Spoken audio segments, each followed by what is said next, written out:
Hello champions. तो आप लोगों का वापस से स्वागत है मेरे उत्कर्ष 12 केमिस्ट्री बैच में। जैसा कि इंफॉर्मेशन आपको पहले ही दे दिया गया है कि इस बैच में मैं आप लोगों को क्लास 12 का केमिस्ट्री यूट्यूब पे पूरा फ्री ऑफ कॉस्ट पढ़ाऊंगा, वो भी नीट जेई लेवल का। तो चलिए हम लोग देर ना करते हुए लेक्चर को करते हैं स्टार्ट।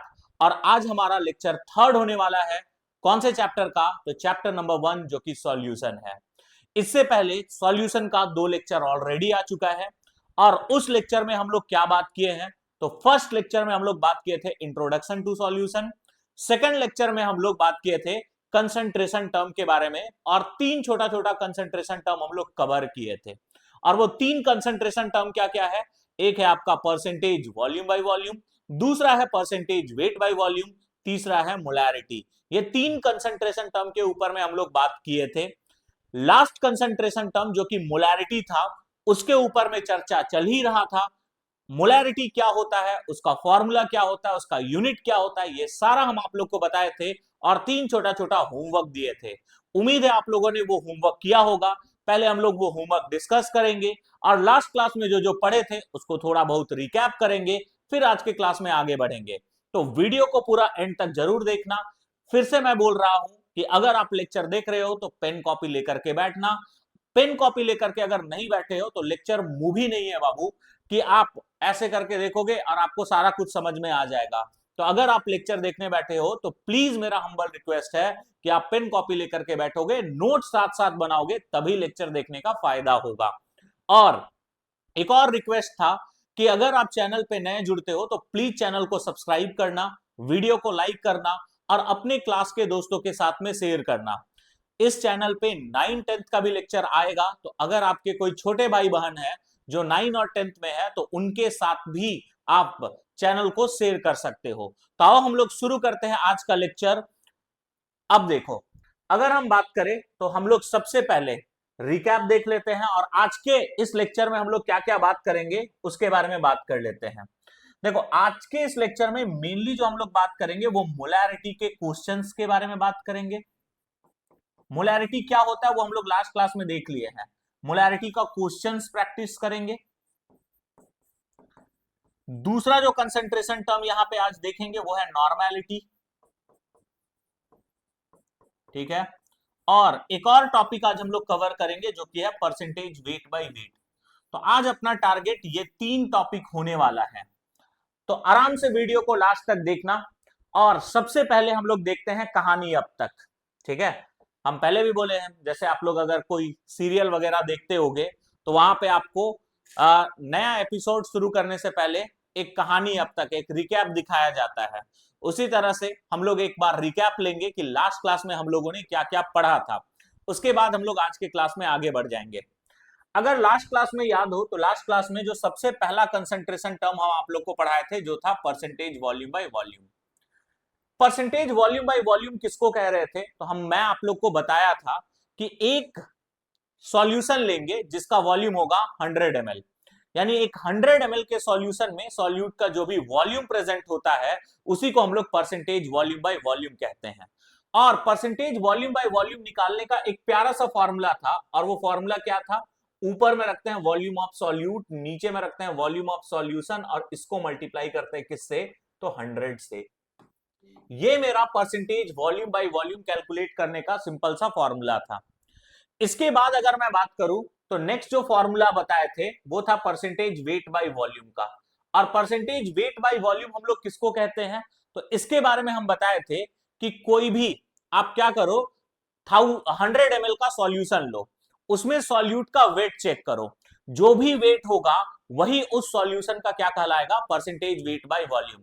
यानी एक 100 ml के सॉल्यूशन में सॉल्यूट का जितना भी वेट प्रेजेंट होता है उसी को हम लोग उस सॉल्यूशन का परसेंटेज वेट बाय वॉल्यूम कहते हैं। और परसेंटेज वेट बाय वॉल्यूम निकालने का सिंपल सा फॉर्मूला ये यूज करते थे, ऊपर में रखते थे वेट ऑफ सॉल्यूट, नीचे में रखा करते थे वॉल्यूम ऑफ सॉल्यूशन और इसको मल्टीप्लाई करते हैं 100 से। तो ये मेरा percentage weight by volume calculate करने का फॉर्मूला था। इसके बाद तीसरा जो कंसंट्रेशन टर्म आप लोग को लास्ट क्लास में पढ़ाया गया था वो है मोलैरिटी। और मोलैरिटी अब तक का सबसे इंपॉर्टेंट कंसंट्रेशन टर्म है, इससे आपको बहुत बार क्वेश्चन पूछा जाता है। मोलैरिटी किसको कहते हैं? तो 1 लीटर का सॉल्यूशन में आप सॉल्यूट का मोल चेक कर लेना। तो किसी भी गिवन 1 लीटर सॉल्यूशन में सॉल्यूट का कितना मोल प्रेजेंट है, वही उसका मोलैरिटी कहलाता है।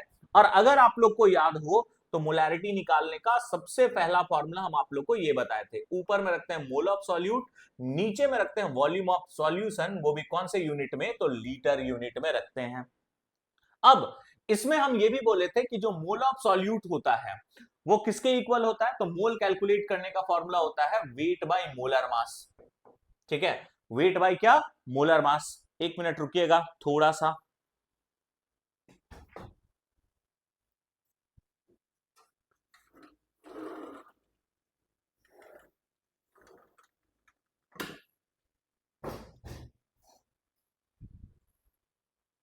चलो, तो मोल कैलकुलेट करने का हमारा फॉर्मूला है given weight by molar mass.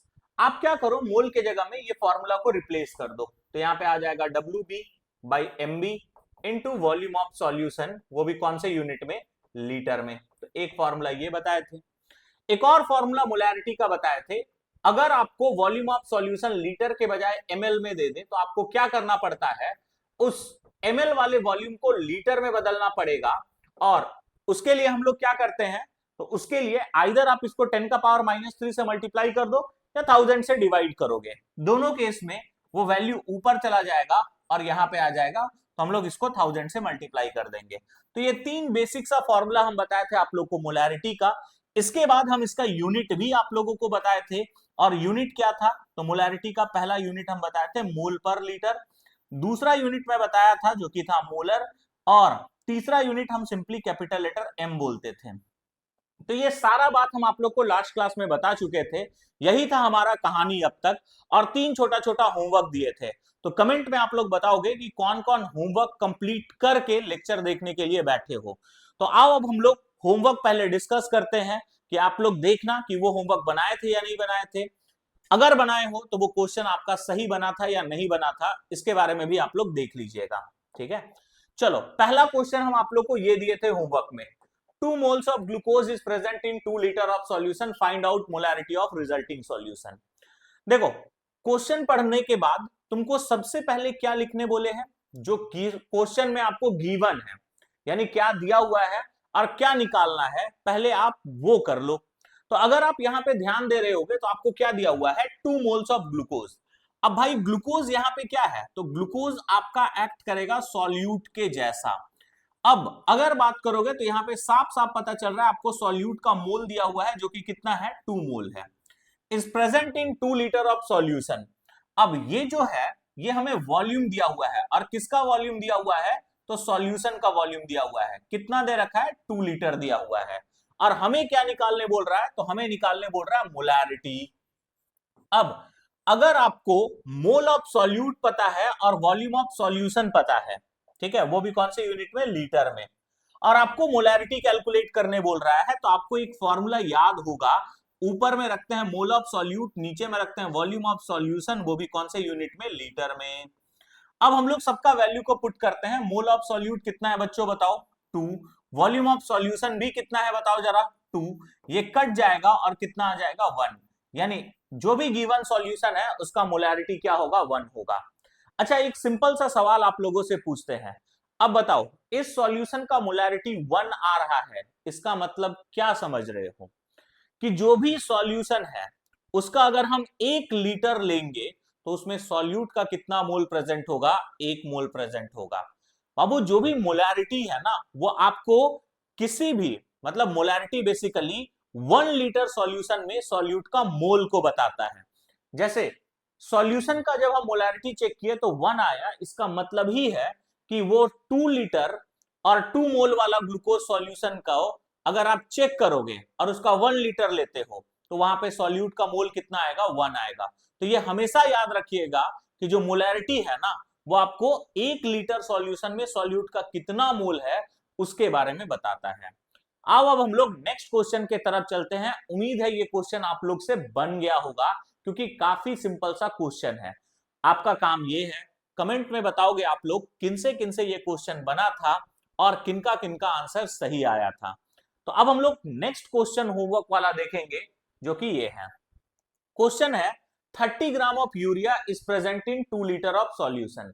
देखो, कभी भी आपको कोई न्यूमेरिकल प्रॉब्लम मिले ना, तो तुरंत न्यूमेरिकल को छोड़ करके भागने मत लगना, एक बार क्वेश्चन को अच्छे से जरूर पढ़ना और ये आदत डेवलप करो कि क्वेश्चन पढ़ते के साथ साथ आपको जो भी वहां पे गिवन दिखाई दे रहा है, यानी जो भी वैल्यू दिया हुआ है उसको लिख लो और क्या निकालना है ये लिख लो। अगर इतना काम कर लेते हो ना तो न्यूमेरिकल 50% वहीं पे सॉल्व हो जाता है।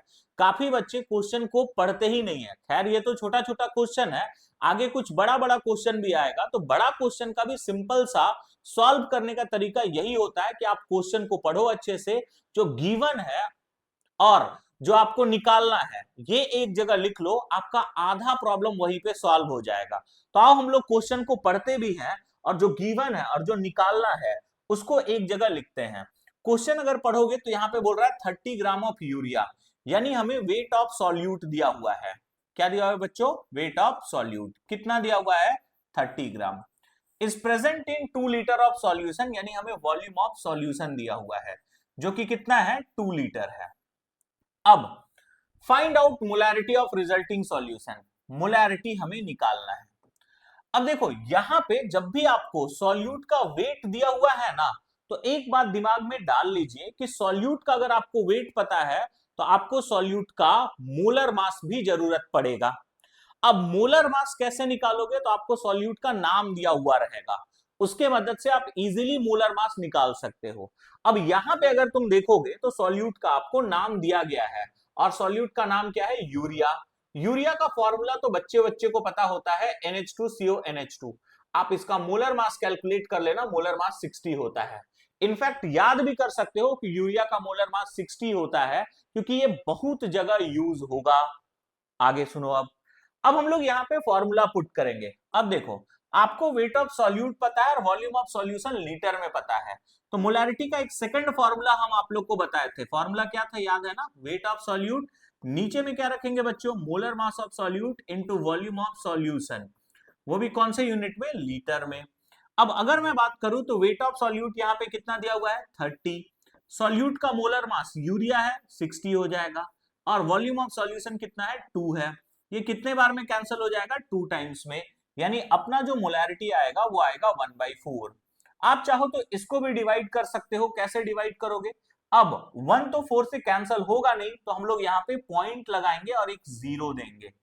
अब कैंसिल करो, 4 1 जा 4, 4 2 जा 8, यानी पहला बार 2 बार में कैंसिल होगा। अब 4 2 जा 8 कितना बच जाएगा? 2 बच जाएगा। पॉइंट दिए हो तो वापस से 0 दे सकते हो, तो वो 20 बन जाएगा और 4 5 जा 20, यानी मेरा आंसर जो आएगा वो कितना आएगा? 0.25। और यूनिट क्या लिख सकते हो? कैपिटल लेटर M या फिर मोलर। ठीक है, तो ये मेरा आंसर था। ये आपका सेकंड क्वेश्चन था जो कि मैंने आपको होमवर्क में दिया था।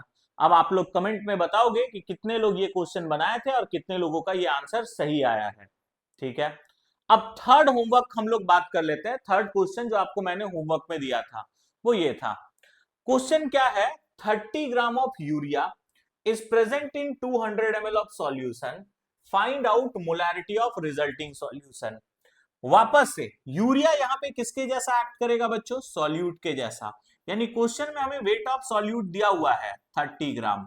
अब एक बच्चा चिल्लाएगा कि सर वेट ऑफ सॉल्यूट दिया है मतलब हमको मोलर मास का जरूरत पड़ेगा। गुड, यहाँ पे हमें मोलर मास का जरूरत पड़ेगा। और अभी कुछ देर पहले हम लोग देखे थे यूरिया भैया का मोलर मास कितना होता है? 60, तो मोलर मास हम यहाँ पे 60 लिख देते हैं। Is present in 200 ml of solution, यानी हमें वॉल्यूम ऑफ सॉल्यूशन दे रखा है जो कि कितना है? तो 200 ml है। और हमें क्या निकालना है सर? तो मोलैरिटी निकालना है। अब अगर आपको वेट ऑफ सॉल्यूट पता है और वॉल्यूम ऑफ सॉल्यूशन ml में पता है, ठीक है, तो मोलैरिटी का आप तीसरा फॉर्मूला यूज कर सकते हो जो मैंने आपको बताया था। फॉर्मूला क्या था? ऊपर में रखेंगे वेट ऑफ सॉल्यूट इनटू क्या करोगे?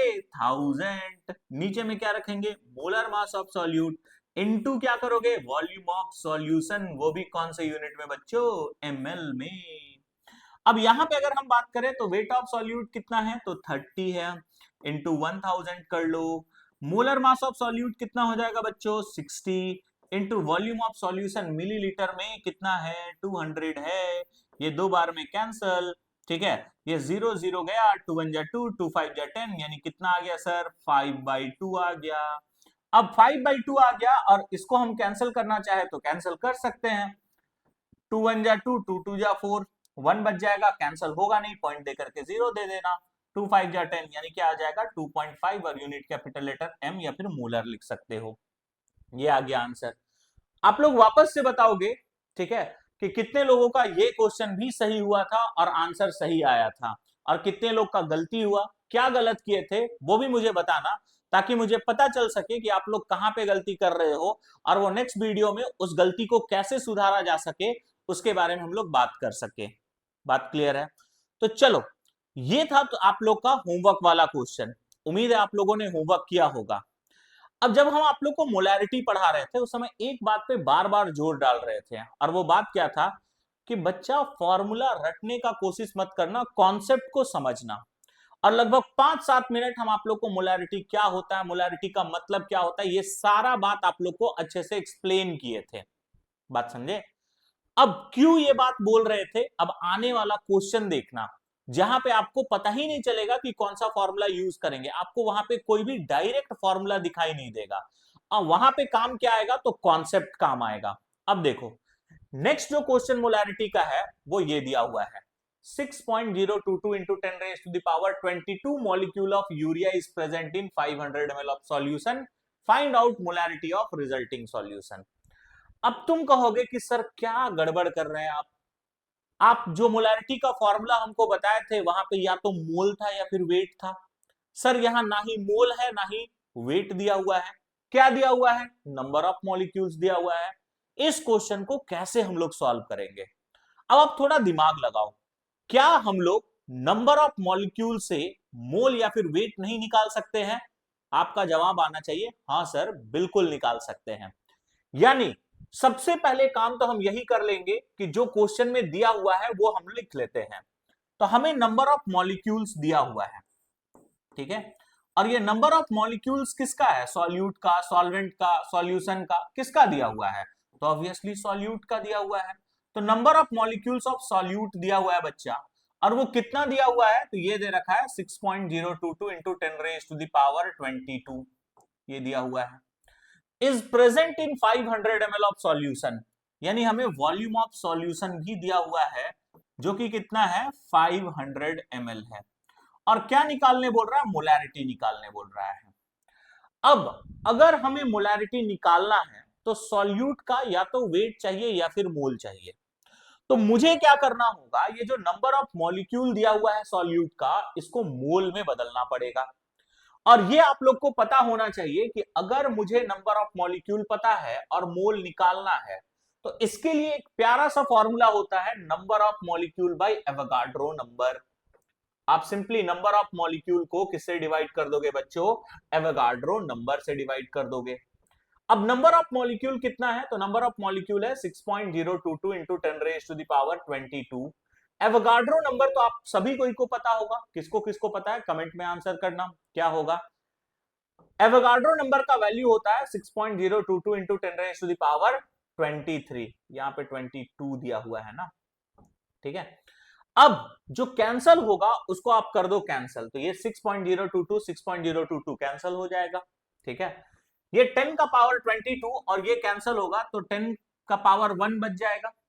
ये 10 का पावर 1 को ऊपर भेज दोगे तो 10 का पावर -1, यानी मोल जो आएगा वो बेसिकली 1/10 आ रहा है, या फिर आप इसको 0.1 भी बोल सकते हो, ये आ गया मोल, सॉरी, ठीक है। अब मोल तो आपको पता चल गया है, ठीक है। अब आप मोलैरिटी निकाल सकते हो। अगर आपको मोल पता है तो मोलैरिटी निकालने का फॉर्मूला क्या है, ऊपर में रखोगे मोल ऑफ सॉल्यूट, नीचे में रखोगे वॉल्यूम ऑफ सॉल्यूशन, वो भी कौन सा यूनिट में, लीटर में। अब एक बच्चा चिल्लाएगा कि sir volume of solution litre में नहीं है एमएल में है, तो गड़बड़ वाली बात क्या है, आप वॉल्यूम ऑफ सॉल्यूशन को एमएल में ही रख देना। बस क्या चेंज करना होगा, याद करो, अगर वॉल्यूम ऑफ सॉल्यूशन को एमएल में रखते हैं तो इसको लीटर में बदलने के लिए 1000 से डिवाइड करोगे, वो 1000 कहां चला जाएगा, ऊपर चला जाएगा। देख रहे हो ना, फॉर्मूला अपने आप बना या नहीं बना, बन गया। तो यहां से अगर बात करोगे तो मोलैरिटी निकालने का क्या फॉर्मूला हो जाएगा, ऊपर में मोल ऑफ सॉल्यूट रखोगे जो कि है 0.1। वॉल्यूम ऑफ सॉल्यूशन का अगर मैं बात करूं तो एमएल में दिया हुआ है 500, इंटू क्या कर लोगे 1000, यहां से 0 और 0 हो जाएगा कैंसल, 5 1 जा 5, 5 2 जा 10। अगर इसको मल्टीप्लाई कर दिया जाए तो मोलैरिटी आएगा 0.1 इंटू 2, दैट इज कितना आ जाएगा 0.2, और यूनिट कैपिटल लेटर एम या फिर मोल पर लीटर या फिर मोलर कुछ भी लिख सकते हो। तो इस प्रकार का भी क्वेश्चन आपसे पूछा जा सकता है। तो अगर आपको नंबर ऑफ मॉलिक्यूल दे करके मोलैरिटी पूछे तो आप क्या करना, सबसे पहले नंबर ऑफ मॉलिक्यूल को किस में बदल दोगे, मोल में बदल दोगे। और नंबर ऑफ मॉलिक्यूल को मोल में बदलने के लिए फॉर्मूला क्या होता है, number of molecule by Avogadro number. उसके बाद आप फॉर्मूला यूज करके इजीली बना सकते हो, कोई दिक्कत ही नहीं होगा। बात क्लियर हो गया। अब हम लोग आगे बढ़ते हैं नेक्स्ट क्वेश्चन। देखना नेक्स्ट क्वेश्चन में एक और थोड़ा ट्विस्ट है, ध्यान से देखना आप लोग। क्वेश्चन क्या है ये देखो। क्वेश्चन बोला है 18 इंटू 10 का power 23 atom of KOH is present in 200 ml of solution, find out molarity of resulting solution.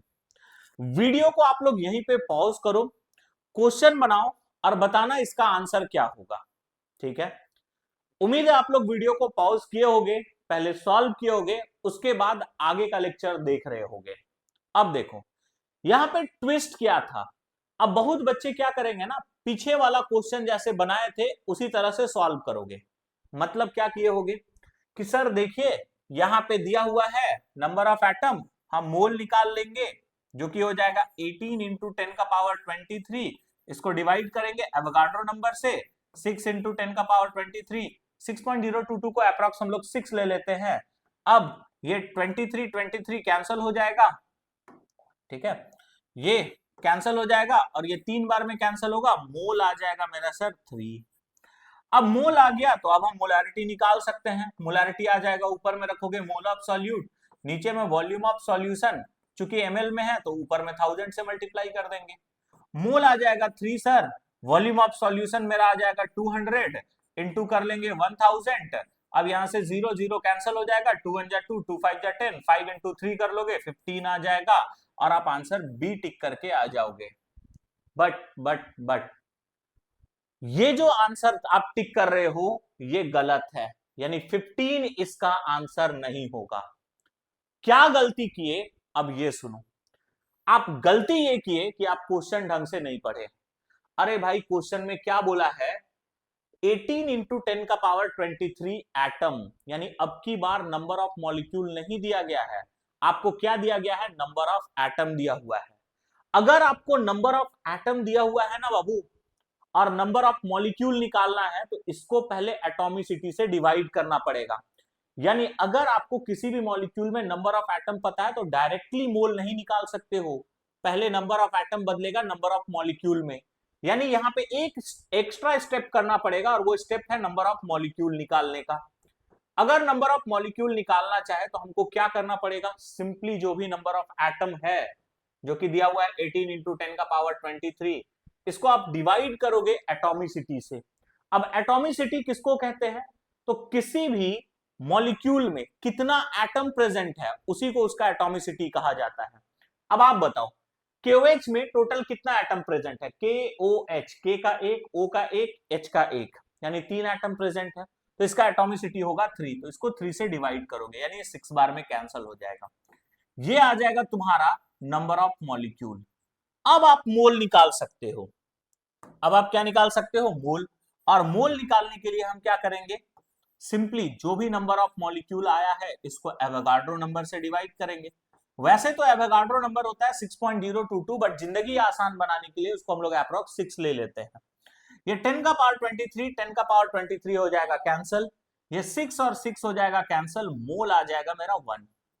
अब हम मोलैरिटी निकाल सकते हैं और मोलैरिटी निकालने का फॉर्मूला हो जाएगा, ऊपर में रखेंगे मोल ऑफ सॉल्यूट जो कि है 1, ठीक है, इंटू 1000, क्योंकि वॉल्यूम ऑफ सॉल्यूशन जो है वो किसमें है, ml में है, divided by volume of solution ml में, 0 0 कैंसिल, 2 1 जा 2, 2 5 जा 10। तो इसका जो सही आंसर होगा वो आंसर सी होगा। अब आप लोग बताना कितने लोग इसका आंसर बी टिक किए थे। बात क्लियर है। और अगर बी टिक किए थे तो ये याद कर लीजिएगा, अपने अपने कॉपी में नोट डाउन कर लीजिएगा कि जब भी हमको किसी भी मॉलिक्यूल में नंबर ऑफ एटम पता है तो मोल निकालने के लिए पहले नंबर ऑफ एटम को नंबर ऑफ मॉलिक्यूल में बदलना पड़ता है।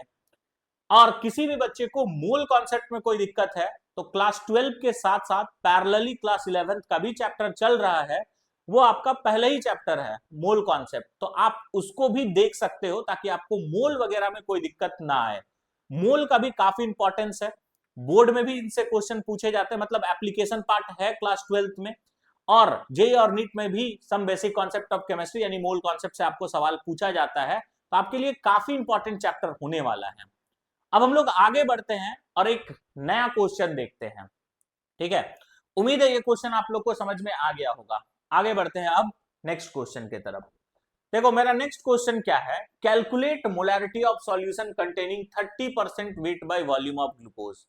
अब वापस से देखो, अब की बार आपको मोलैरिटी कैलकुलेट करने बोला है और परसेंटेज वेट बाय वॉल्यूम दिया है। अब फिर से तुम लोग परेशान हो जाओगे, सर कैसा कैसा मजाक कर रहे हैं आप, ठीक है। अगर हमको मोलैरिटी निकालना है सर तो हमको वॉल्यूम ऑफ सॉल्यूशन चाहिए, वेट ऑफ सॉल्यूट चाहिए, ये कहां फंसा दिया आप परसेंटेज वेट बाय वॉल्यूम दे करके। तो थोड़ा सा सबर करो।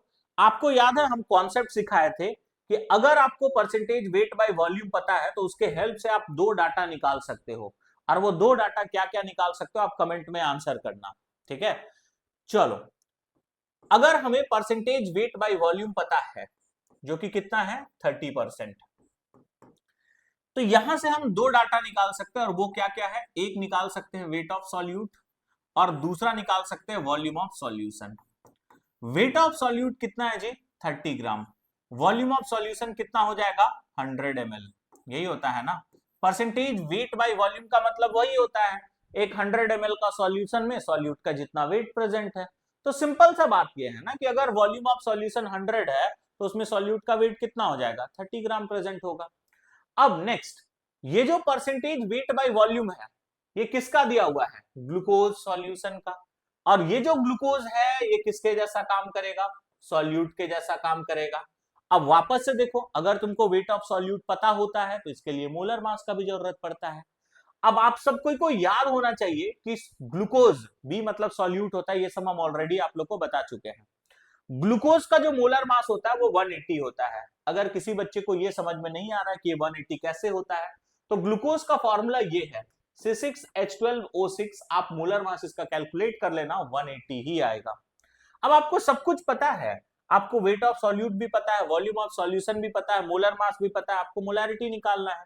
मोलैरिटी निकालने का सिंपल साधारण सा फॉर्मूला हो जाएगा, ऊपर में रखेंगे वेट ऑफ सॉल्यूट, नीचे में रखेंगे मोलर मास ऑफ सॉल्यूट, ठीक है।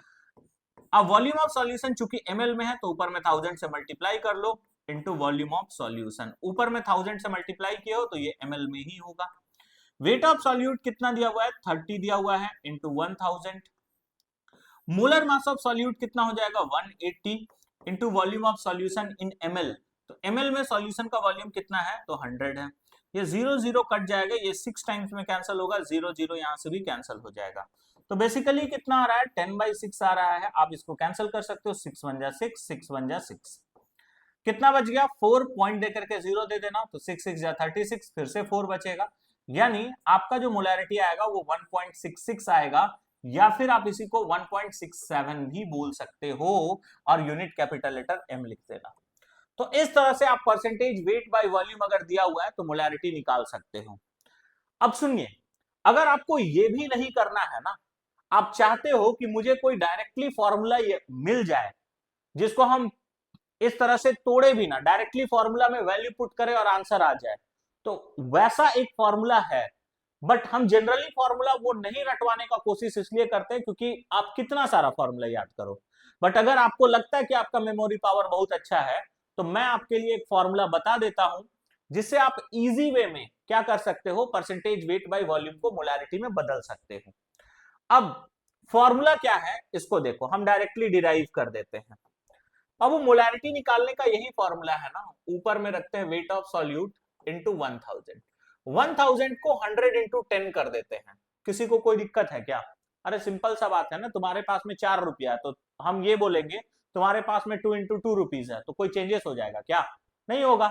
सिंपल वही कहानी है, 1000 को हम 100 इंटू 10 लिख दिए, नीचे में रख दो molar mass of solute into volume of solution, ऊपर में 1000 है मतलब वॉल्यूम ऑफ सॉल्यूशन किसमें होगा ml में होगा। अब यहां पे क्या कर रहे हैं, जिसको हम सर्कल कर रहे हैं, बताना इसका फॉर्मूला तुम कहीं पे देखे हो क्या? Wait of solute into 100 by volume of solution in ML. याद करो, याद करो। गुड। ये फॉर्मूला आप लोग देखे थे परसेंटेज वेट बाय वॉल्यूम में। तो इन तीनों डाटा के जगह में हम क्या लिख सकते हैं? परसेंटेज वेट बाय वॉल्यूम लिख सकते हैं इनटू 10, और नीचे में क्या लिखेंगे? तो मोलर मास ऑफ सॉल्यूट। तो अगर आपको परसेंटेज वेट बाय वॉल्यूम पता है ना, तो आप ये फॉर्मूला को यूज करके इजीली मोलैरिटी निकाल सकते हो। अब अगर यही फॉर्मूला पहले पता होता तो देखो, परसेंटेज वेट बाय वॉल्यूम दिया हुआ है 30 इंटू 10, और मोलर मास ऑफ सॉल्यूट का बात करोगे तो molar mass of solute glucose का होता है 180, क्योंकि ग्लूकोज था। 0 0 कैंसिल हुआ, 3 1 जा 3, 3 6 जा 18। वापस से देखो कितना आ रहा है, 10/6। इसी को आप सॉल्व करते हो तो 1.66, या फिर इसी को हम क्या लिख सकते हैं? 1.67। तो अगर किसी का मेमोरी पावर काफी अच्छा है तो आप डायरेक्टली ये फॉर्मूला याद कर सकते हो। इस फॉर्मूला से आप directly percentage weight by volume को किसमें बदल सकते हो? तो मोलैरिटी में बदल सकते हो। तो ये आपका एक और फॉर्मूला था, ठीक है। अब हम लोग नेक्स्ट जो बात करेंगे वो बात करेंगे मोलैरिटी ऑफ प्योर सब्सटेंस। कभी कभी प्योर सब्सटेंस का मोलैरिटी आपसे पूछ लिया जाता है, तो प्योर सब्सटेंस का मोलैरिटी कैसे निकालोगे? अमूमन ये तो बोलना ही गलत है, क्योंकि मोलैरिटी जो कैलकुलेट किया जाता है वो सॉल्यूशन का कैलकुलेट किया जाता है। प्योर सब्सटेंस का हम लोग कहां से कैलकुलेट करेंगे? पर एग्जाम में ऐसा सवाल पूछ लिया जाता है, तो उस तरह का क्वेश्चन का अप्रोच क्या होगा, कैसे सॉल्व करोगे? चलो इसके बारे में हम लोग बात करते हैं, ठीक है। तो नेक्स्ट जो हम लोग बात करेंगे, अच्छा एक और क्वेश्चन है पहले, उसके बाद फिर हम लोग मोलैरिटी ऑफ प्योर सब्सटेंस का बात कर लेंगे, ठीक है। देखो, एक क्वेश्चन ये आपको दिया हुआ है, the molarity of an aqueous solution, यानी एक और टाइप का क्वेश्चन है, containing 5.85 gram of NaCl in 500 ml of water is. तो आपको 5.85 ग्राम NaCl का दिया हुआ है, यानी ये सॉल्यूट है। वॉल्यूम ऑफ सॉल्यूशन आपको दिया हुआ है, और आपसे मोलैरिटी पूछा है। ये जेई 2024 का क्वेश्चन है। ये आप लोग का होमवर्क क्वेश्चन है, ये आप लोग खुद से बना लीजिएगा, ठीक है। ये आज के क्लास का होमवर्क क्वेश्चन है, तो आप लोग ये सॉल्व कर लेना। नेक्स्ट और भी कुछ क्वेश्चंस है तो देखते हैं। एक क्वेश्चन ये दिया हुआ है, the amount of anhydrous Na2CO3 present in 250 ml of 0.25 molar solution is. ये क्वेश्चन भी आप लोग का होमवर्क है। ये क्वेश्चन भी हम लोग नेक्स्ट क्लास में डिस्कस करेंगे, तो ये भी आप लोग ट्राई कर लेना। क्वेश्चन बेसिकली अमाउंट पूछा है, यानी वेट पूछा है Na2CO3 का, यानी सॉल्यूट का वेट पूछा है। वॉल्यूम ऑफ सॉल्यूशन दिया हुआ है और मोलैरिटी दिया हुआ है। ये भी एकदम सिंपल सा क्वेश्चन है, थोड़ा सा मेहनत करोगे तो बन जाएगा। तो ये क्वेश्चन को भी आप लोग ट्राई करके आओगे, और अगर ट्राई कर लेते हो और आंसर आ जाता है तो प्लीज कमेंट में आंसर कर देना, ताकि मुझे भी पता चले कि आप लोग लेक्चर देख रहे हो, अच्छे से देख रहे हो, और आंसर भी कर रहे हो, क्वेश्चन भी बना रहे हो। चलो, तो अब हम लोग फाइनली जिसके बारे में बात कर रहे थे वहां पे एंटर करते हैं, जो कि है molarity and molality of pure substance. देखो, जब भी प्योर सब्सटेंस का मोलैरिटी या मोलैलिटी पूछा जाए तो बात सिंपल सा रखना, ठीक है। आप देखो मोलैरिटी क्या होता है? Molarity basically number of moles of solute present in per litre of solution. तो मोलैरिटी या मोलैलिटी ऑफ प्योर सब्सटेंस के लिए हम लोग क्या करते हैं, एक क्वेश्चन से ही इसको शुरू करते हैं, जो कि है molarity and molality of pure water. Pure water का मोलैरिटी और मोलैलिटी निकाल करके इस क्वेश्चन को हम लोग समझेंगे, ठीक है। अब देखो, हम क्या करते हैं, वाटर का 1 लीटर ले लेते हैं, यानी 1000 ml। अब 1000 ml क्यों लेते हैं? क्योंकि मोलैरिटी भी 1 लीटर सॉल्यूशन के लिए डिफाइंड है। अब देखो, 1000 ml ऑफ वाटर ये ले लेते हैं। अब बताओ 1000 ml अगर वाटर का है तो इसका वेट कितना होगा? 1000 ml वाटर का वेट कितना होगा? तो हमें पता है कि जो डेंसिटी ऑफ वाटर होता है, डेंसिटी ऑफ वाटर ये होता है 1 ग्राम पर सीसी, या फिर 1 ग्राम पर ml भी बोल सकते हो। 1 सीसी जो होता है वो 1 ml के इक्वल होता है। तो ये आपका डेंसिटी ऑफ वाटर दिया हुआ है। अब डेंसिटी निकालने का जो फॉर्मूला होता है वो क्या होता है? तो मास बाय वॉल्यूम होता है। डेंसिटी कितना दिया हुआ है? 1 दिया हुआ है, ठीक है। डेंसिटी आपका दिया हुआ है 1, मास आपको निकालना है, और वॉल्यूम है 1000 ml। तो मास जो होगा वो आपका 1000 ग्राम होगा। यानी सिंपल सा बात समझो ना कि अगर किसी सब्सटेंस का डेंसिटी 1 है तो जो वॉल्यूम होगा वही क्या होगा, वेट होगा। यानी 1000 ml में वाटर का वेट कितना होगा, तो 1000 ग्राम होगा। ठीक, अब आप इजीली मोलैरिटी निकाल सकते हो। कैसे, देखना। अब अगर आपको मोलैरिटी निकालना है तो इसके लिए क्या करोगे, ऊपर में रखोगे वेट ऑफ सॉल्यूट। तो जो प्योर सब्सटेंस होता है ना, प्योर सब्सटेंस में जो आपका सब्सटेंस का वेट होगा वही वेट के जैसा काम करेगा, और जो वॉल्यूम होगा वही तुम्हारा, मतलब सॉल्यूट के जैसा भी वही काम करेगा और सॉल्यूशन के जैसा भी वही काम करेगा। सेम मोलैलिटी जब निकालोगे तो मोलैलिटी में वही कहानी होगा, सॉल्यूट के जैसा भी वही काम करेगा और सॉल्वेंट के सॉल्यूशन के जैसा भी वही काम करेगा, या सॉल्वेंट के जैसा भी सॉल्वेंट के जैसा भी वही काम करेगा। तो अगर मोलैलिटी निकालना है तो wait of solute, wait of solute simply आप क्या लोगे, 1000 ग्राम।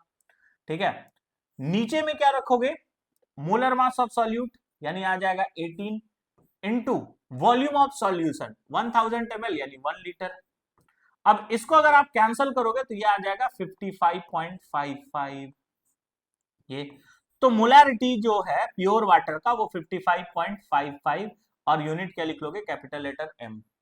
हम सिंपल सा बात क्या बोल रहे हैं कि प्योर सब्सटेंस में सॉल्यूशन के जैसा भी वही काम करेगा और सॉल्वेंट के जैसा भी वही काम करेगा, सॉल्यूट के जैसा भी वही काम करेगा। यानी सारा जो वैल्यू है वो प्योर सब्सटेंस का जो वैल्यू है वही रखना है।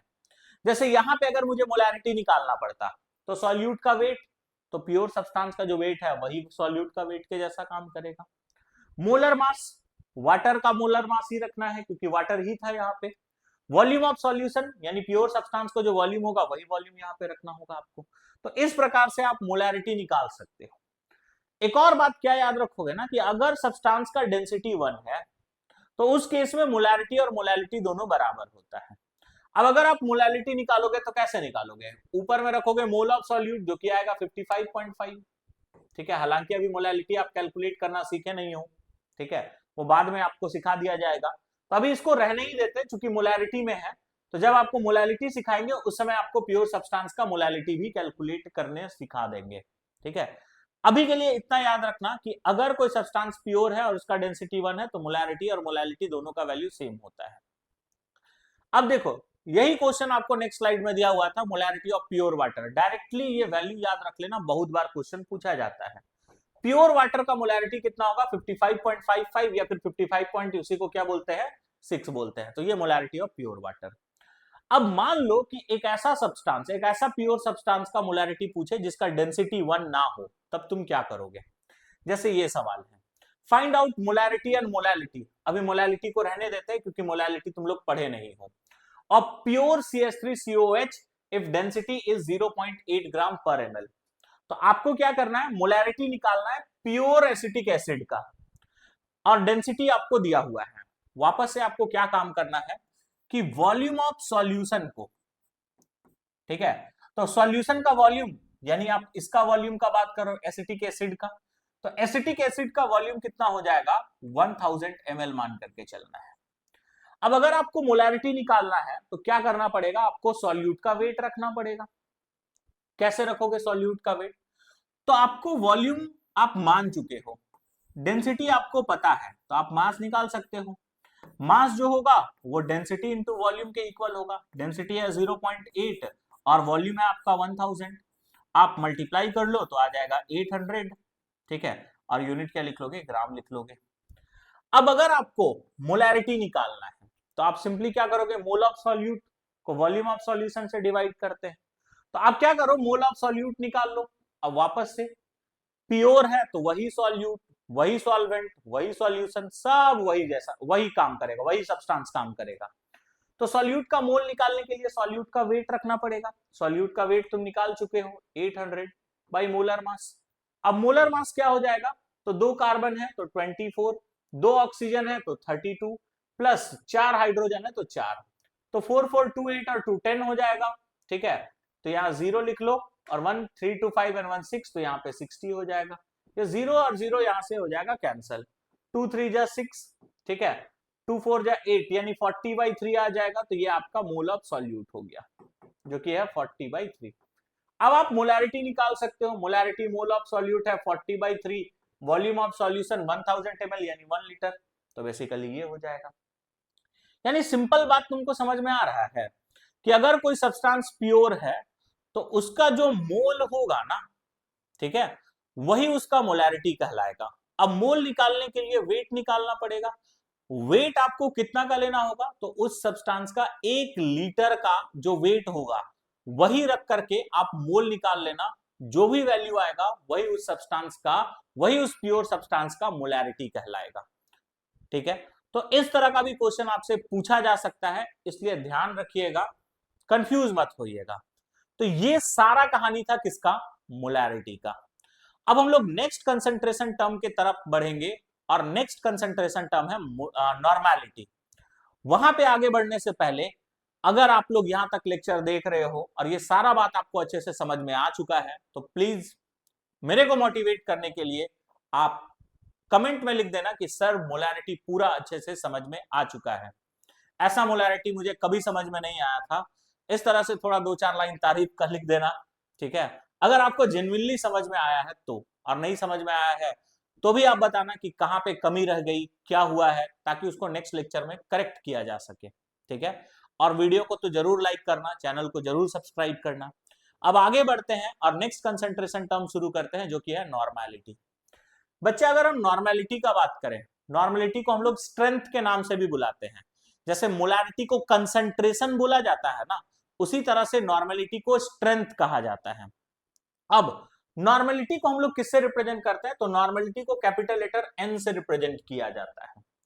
नॉर्मेलिटी कैसे, किसको कहते हैं, कोई भी 1 लीटर सॉल्यूशन में सॉल्यूट का कितना ग्राम इक्विवेलेंट प्रेजेंट है, उसी को हम लोग नॉर्मेलिटी कहते हैं। और यही डेफिनेशन लिखा गया है, it is defined as number of gram equivalent of solute present in per litre of solution. यानी 1 लीटर सॉल्यूशन में सॉल्यूट का कितना ग्राम इक्विवेलेंट प्रेजेंट है, वही उसका नॉर्मेलिटी कहलाता है। जैसे मान लो 1 लीटर सॉल्यूशन में सॉल्यूट का 5 ग्राम इक्विवेलेंट प्रेजेंट है, मतलब उस सॉल्यूशन का नॉर्मेलिटी कितना हो जाएगा, 5 हो जाएगा। अब अगर मैं इसका फॉर्मूला का बात करूं, तो फॉर्मूला क्या होगा, देखना जरा। देखो सिंपल सा डेफिनेशन के बेसिस पे इसका फॉर्मूला को प्लॉट करो। नॉर्मेलिटी इज इक्वल टू, ऊपर में क्या रखेंगे, number of gram equivalent, number of gram equivalent, और नीचे में रखेंगे वॉल्यूम ऑफ सॉल्यूशन, वो भी कौन से यूनिट में, तो लीटर में। अब सवाल आएगा, सर ये नंबर ऑफ ग्राम इक्विवेलेंट होता क्या है और ये निकालते कैसे हैं। तो देखो, अगर आपको नंबर ऑफ ग्राम इक्विवेलेंट निकालना है, नंबर ऑफ ग्राम इक्विवेलेंट निकालना है, तो इसके लिए सिंपल सा फॉर्मूला होता है, आप जो भी गिवन मास है सॉल्यूट का, जिसको हम WB से रिप्रेजेंट करेंगे, उसको आप इक्विवेलेंट मास से डिवाइड कर देना। किससे डिवाइड करोगे, इक्विवेलेंट मास से। अब फिर से कहोगे सर ये तो आसमान से गिरे और खजूर पे अटके। ये इक्विवेलेंट मास क्या होता है, तो इक्विवेलेंट मास अगर आपको सॉल्यूट का निकालना है, तो इसके लिए सॉल्यूट का मोलर मास चाहिए होगा, और इसको हम डिवाइड करेंगे एन फैक्टर से। सर ये एन फैक्टर क्या होता है, तो अगर आप रेडॉक्स रिएक्शन पढ़े हो क्लास 11th में, तो आपको एन फैक्टर पता होगा, और अगर नहीं पता है तो कुछ देर में हम ये भी एक्सप्लेन कर दे रहे हैं एन फैक्टर हम लोग कहते किसको है। अब ये सारा वैल्यू को रिप्लेस कर दो इस फॉर्मूला में, आपको नॉर्मेलिटी का एक फॉर्मूला मिल जाएगा। अब देखो, नंबर ऑफ ग्राम इक्विवेलेंट के जगह में हम क्या लिख सकते हैं, गिवन वेट ऑफ सॉल्यूट, ठीक है। अब by equivalent mass, equivalent mass के जगह में हम क्या लिख सकते हैं, molar mass divided by n factor, तो वो एन फैक्टर कहां चला जाएगा, ऊपर चला जाएगा, इनटू वॉल्यूम ऑफ सॉल्यूशन, वो भी कौन सा यूनिट में, लीटर में। डिवाइड में था ना, तो वो डिवाइड में रह गया। ये आपका नॉर्मेलिटी कैलकुलेट करने का पहला फॉर्मूला हो गया।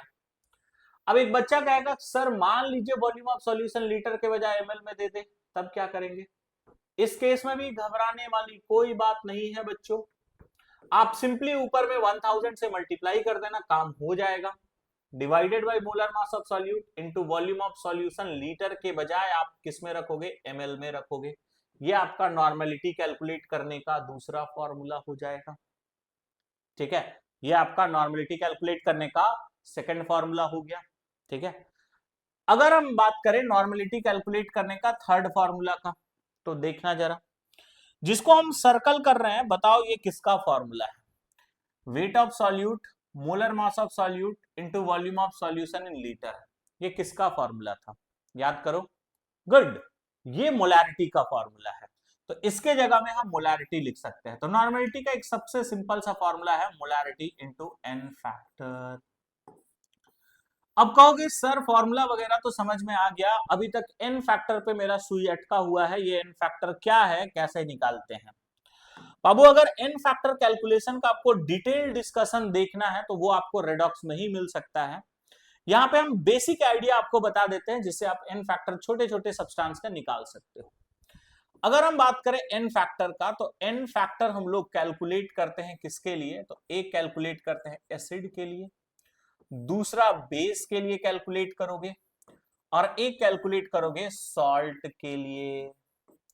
एसिड का अगर एन फैक्टर का बात करोगे तो एसिड का जो एन फैक्टर होता है ये होता है number of H plus ion produced. ये किसके इक्वल होता है? Number of H plus ion produced के इक्वल।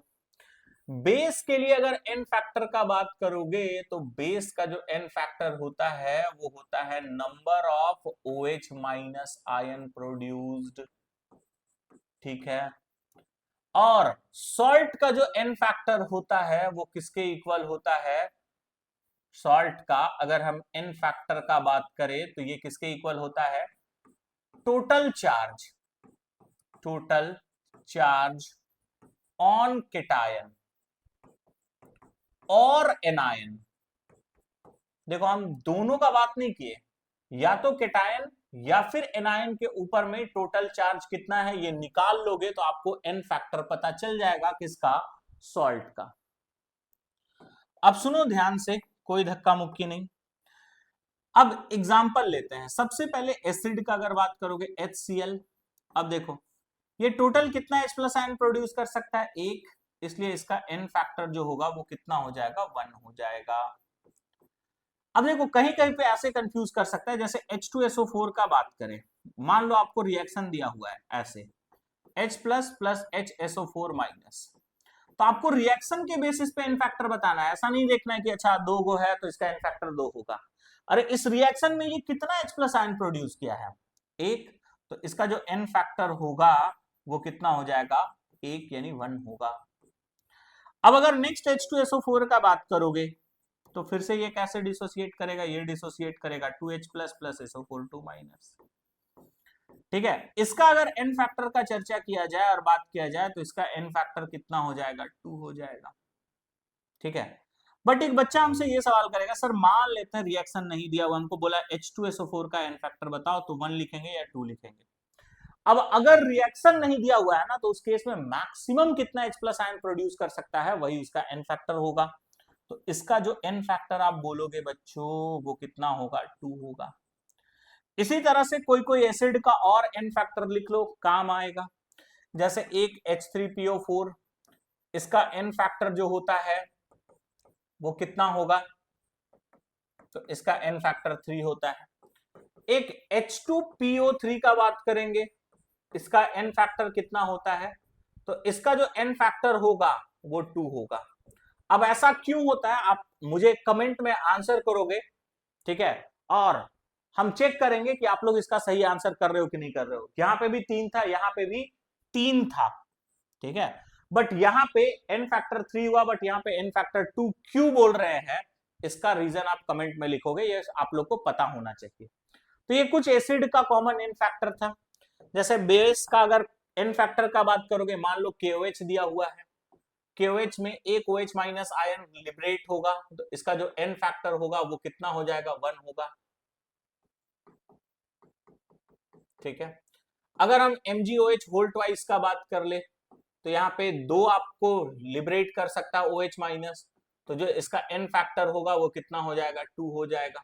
इस तरह से सॉल्ट भी एग्जांपल में ले लेते हैं, जैसे AlCl3 है, ये कैसे डिसोसिएट करेगा? तो ये डिसोसिएट करेगा Al3 plus plus 3Cl minus. तो आपको क्या करना है, टोटल चार्ज देखना है। तो टोटल चार्ज क्या होगा बताओ? यहाँ पे एक एल्युमिनियम के ऊपर में 3, कितना एल्युमिनियम है? एक, तो यहाँ पे आ जाएगा 3, तो इसका एन फैक्टर होगा 3। अच्छा, अगर आप इसके मदद से निकालना चाहते तो भी एन फैक्टर 3 निकलेगा क्या? चेक कर लो। एक के ऊपर में कितना चार्ज है? -1, तो 3 के ऊपर में कितना होगा? -3। एन फैक्टर में साइन यूज नहीं करते हैं, तो यहां पे भी टोटल चार्ज -3, यहाँ पे +3, यानी 3 यूनिट का चार्ज है, इसलिए एन फैक्टर कितना होगा? 3 होगा। तो इस तरह से हम लोग in general n factor calculate कर सकते हैं। ठीक है, अब हम लोग क्या करेंगे, नॉर्मलिटी के ऊपर में कुछ छोटा छोटा सवाल करेंगे। अगर आपको यहां तक कोई दिक्कत है तो कमेंट कर दीजिएगा, और अगर समझ में आ गया है तब भी आप लिखना कि नॉर्मलिटी का जितना थ्योरेटिकल पोर्शन है वो अच्छे से समझ में आ गया है। साथ ही साथ एक जिसका रीजन पूछे थे वो भी आप कमेंट में जरूर बताओगे ऐसा क्यों होता है। आगे बढ़ते हैं अब हम लोग। नेक्स्ट एक छोटा सा क्वेश्चन है, अ सॉल्यूशन कंटेन्स 1.2046 into 10 का power 24 hydrochloric acid molecule in 1 decimetre cube of solution, the strength of solution is. यानी हमें यहाँ पे क्या दिया हुआ है, नंबर ऑफ मॉलिक्यूल दिया हुआ है और 1 डेसीमीटर क्यूब दिया हुआ है। अब ये बात याद रखिएगा कि 1 डेसीमीटर क्यूब जो होता है वो 1 लीटर के इक्वल होता है। ठीक है, और हमें क्या निकालने बोल रहा है? स्ट्रेंथ। अभी हम कुछ देर पहले बताए थे स्ट्रेंथ का मतलब क्या होता है? नॉर्मेलिटी होता है। हाइड्रोक्लोरिक एसिड बोल रहा है, यानी यहाँ पे क्या है? तो HCl है। ठीक है, अब हम क्या करते हैं, सबसे पहले जो भी नंबर ऑफ मॉलिक्यूल दिया हुआ है इसको मोल में बदल देते हैं। तो अभी कुछ देर पहले सिखाए थे, नंबर ऑफ मॉलिक्यूल को मोल में बदलने के लिए आप क्या फॉर्मूला यूज करते हो? नंबर ऑफ मॉलिक्यूल को एवोगाड्रो नंबर से डिवाइड करेंगे, यानी 6.022 इंटू 10 का पावर 23 से। ये कैंसिल हो जाएगा, यहाँ पे 10 बचेगा, इसको अप्रॉक्स 6 ले लो तो इसको अप्रॉक्स 1.2 ले लो, इसको कैंसिल करोगे तो ये आ जाएगा 0.2, मोल आ जाएगा आपका 2। ये आ गया। अब देखो, आपको एक फॉर्मूला पता है ना, मोलैरिटी को यूज करके आप नॉर्मेलिटी निकाल सकते हो। तो आप सिंपली क्या कर लो ना, इसका मोलैरिटी निकाल लो। मोलैरिटी कैसे निकालोगे? Mole of solute divided by volume of solution, 1 decimetre cube है यानी 1 लीटर होगा। तो इसका जो मोलैरिटी आएगा वो कितना आ रहा है? 2 आ रहा है, तो ये इसका मोलैरिटी आ गया। अब आपको मोलैरिटी पता है, ठीक है, नॉर्मलिटी निकालना है तो सिंपली फॉर्मूला यूज कर लो, मोलैरिटी इनटू एन फैक्टर।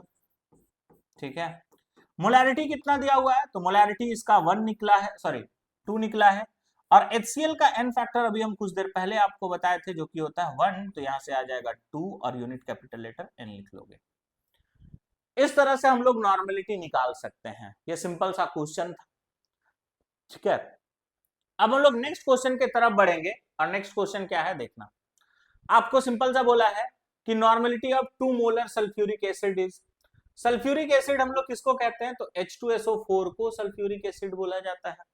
इसका भी एन फैक्टर आपको पता है। अब सिंपली यहां से क्या यूज कर लोगे? नॉर्मेलिटी निकालने का फॉर्मूला। नॉर्मेलिटी निकालने का फॉर्मूला यूज कर लेना, मोलैरिटी इनटू एन फैक्टर। अब बता मोलैरिटी कितना दिया हुआ है? तो मोलैरिटी दिया हुआ है 2, एन फैक्टर भी होगा 2, 2 इंटू 2 कर लोगे 4, यानी इसका आंसर हो जाएगा बी। कोई दिक्कत नहीं होना चाहिए। नेक्स्ट क्वेश्चन देखो, देखो नॉर्मेलिटी दिया हुआ है 0.3 मोलर फॉस्फोरस एसिड H3PO3 का। अब याद है ना, इसका एन फैक्टर हम बताए थे आप लोग को। ये आप लोग का होमवर्क क्वेश्चन है, ये आप लोग खुद से बना लोगे। ठीक है, आगे बढ़ते हैं हम लोग नेक्स्ट। नेक्स्ट अगर बात करोगे, अच्छा सेम स्लाइड 2 बार हो गया है तो इसको हम हटा देते हैं। चलो, नेक्स्ट बोला है how many gram of dibasic acid.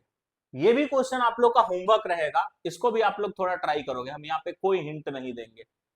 तो नॉर्मेलिटी में आपका 2 छोटा छोटा क्वेश्चन होमवर्क है, तो ये आप लोग कर लेना, बताना इसका आंसर क्या होगा। इनका डिस्कशन हम लोग नेक्स्ट लेक्चर में करेंगे। ठीक है, अब हम लोग आज के क्लास का लास्ट कंसंट्रेशन टर्म देखने वाले हैं जो कि है परसेंटेज वेट बाय वेट। अब सुनो ध्यान से, फिर से परसेंटेज वाला टर्म आ गया, और परसेंटेज वाला में मैं आप लोगों को क्या बोला हूं, परसेंटेज वाला आपको जब भी दिखे आपको एक ही बात ध्यान रखना है कि पहला वाला टर्म हमेशा किसके लिए होता है? सॉल्यूट के लिए, और दूसरा वाला किसके लिए होता है? सॉल्यूशन। अब सॉल्यूट के लिए भी वेट लेना है और सॉल्यूशन के लिए भी यहाँ पे क्या लेना है? वेट।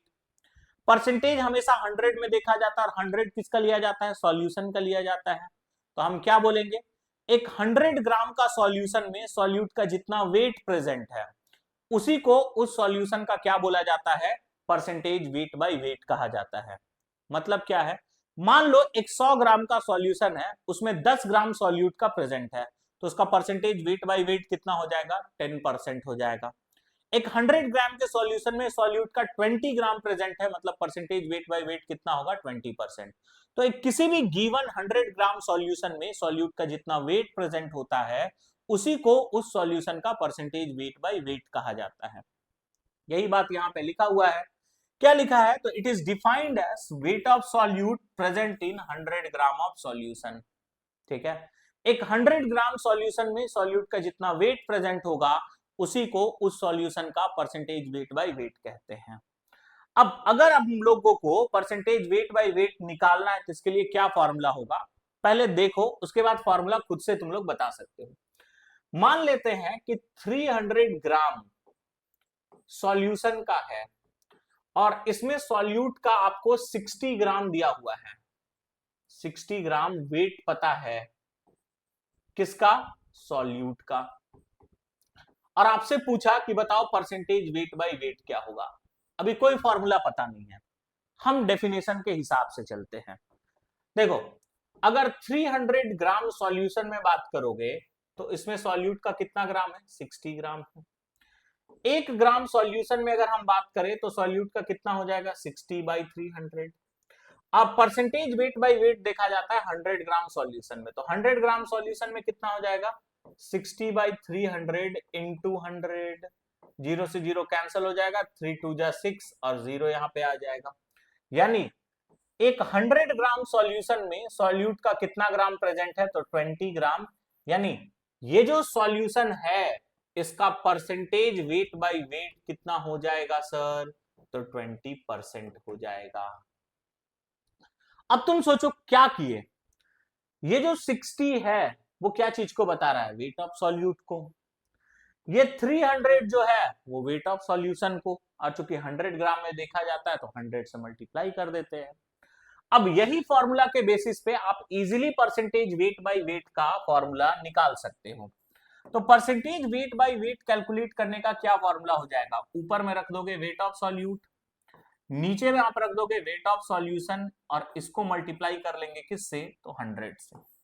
ये आपका percentage weight by weight calculate करने का सिंपल सा फॉर्मूला होगा, wait of solute by weight of solution into 100। अब अगर आपको वेट ऑफ सॉल्यूशन निकालना है तो वेट ऑफ सॉल्यूशन निकालने का सिंपल सा फॉर्मूला होता है wait of solute plus weight of solvent.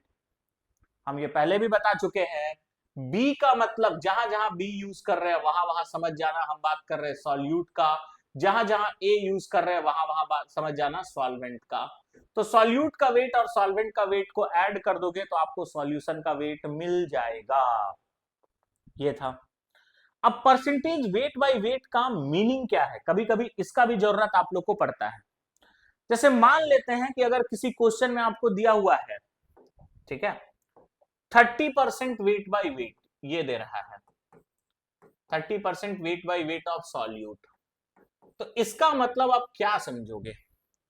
30% weight by weight solute का मतलब क्या है, इसका मतलब सिंपल सा बात है कि सर जिस सॉल्यूशन का बात हो रहा है उसमें सॉल्यूट का वेट अगर 30 ग्राम लेते हैं तो सॉल्यूशन का वेट आपका होना चाहिए 100 ग्राम। अब अगर वेट ऑफ सॉल्यूट और वेट ऑफ सॉल्यूशन पता है तो वेट ऑफ सॉल्वेंट भी निकाल सकते हैं। वेट ऑफ सॉल्यूशन में वेट ऑफ सॉल्यूट को माइनस कर देंगे जो कि क्या आ जाएगा, 70 ग्राम आ जाएगा। बात क्लियर है। तो इस तरह से आप परसेंटेज वेट बाय वेट से ये 3 डाटा निकाल सकते हो। क्या क्या निकाल सकते हो, एक निकाल सकते हो वेट ऑफ सॉल्यूट, एक निकाल सकते हो वेट ऑफ सॉल्यूशन और एक निकाल सकते हो वेट ऑफ सॉल्वेंट। इसी तरह से सोचो अगर 20% दिया हुआ है तो बताइएगा वेट ऑफ सॉल्यूट कितना होगा, good 20 gram. Weight of solution कितना होगा, good 100 gram. Weight of solvent कितना हो जाएगा, 100 माइनस 20 दैट इज 80 ग्राम। तो परसेंटेज वेट बाय वेट अगर आपको पता है तो आप 3 डाटा निकाल सकते हो, और वो 3 डाटा क्या क्या कैलकुलेट कर सकते हो, एक कैलकुलेट कर सकते हो वेट ऑफ सॉल्यूट, एक निकाल सकते हो वेट ऑफ सॉल्यूशन और एक निकाल सकते हो वेट ऑफ सॉल्वेंट। तो ये 3 चीज आप कैलकुलेट कर सकते हो। तो this was all about percentage weight by weight.